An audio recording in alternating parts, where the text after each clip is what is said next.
ازيكم عاملين ايه؟ يا رب تكونوا بخير. النهارده هنعمل مع بعض برام رز باللحمه المفرومه، طريقه جديده كده للرز المعمر، خفيفه ولذيذه وما بتاخدش وقت.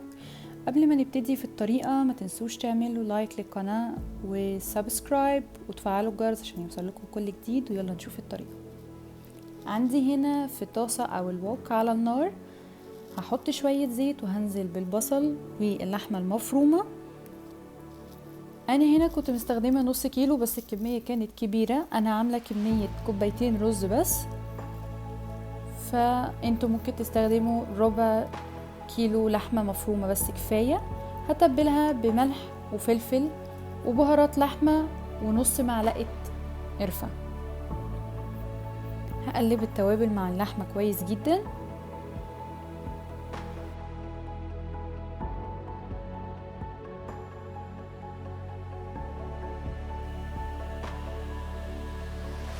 مجرد ما اللحمه بتاعتي تكون خلاص يعني يعتبر استوت، هبدا انزل عليهم بالخضار المجمد.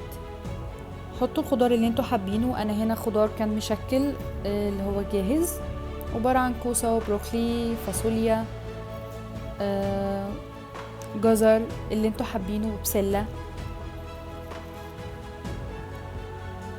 كده عندي اللحمة خلصت. هبدأ بعد كده اضيف في الطاجن بتاعي، هدهنه الاول بسمنة او زيت.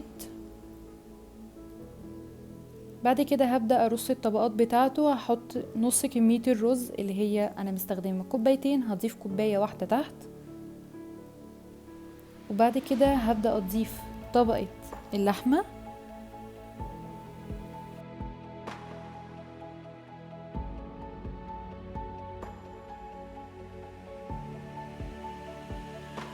بعد كده هضيف الكمية التانية من الرز، اغطي بيها وش اللحمة كله خالص.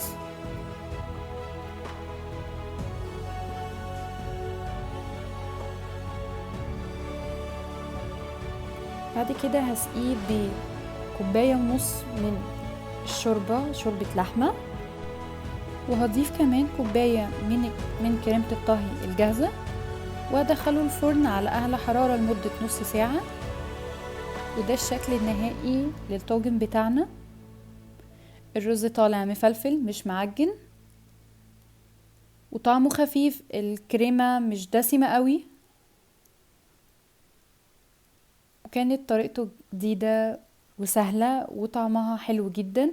اتمنى انكم تجربوها واشوفكم في فيديو جديد. ولو عجبكم الفيديو متنسوش تعملوا لايك وسبسكرايب للقناة وتفعلوا الجرس.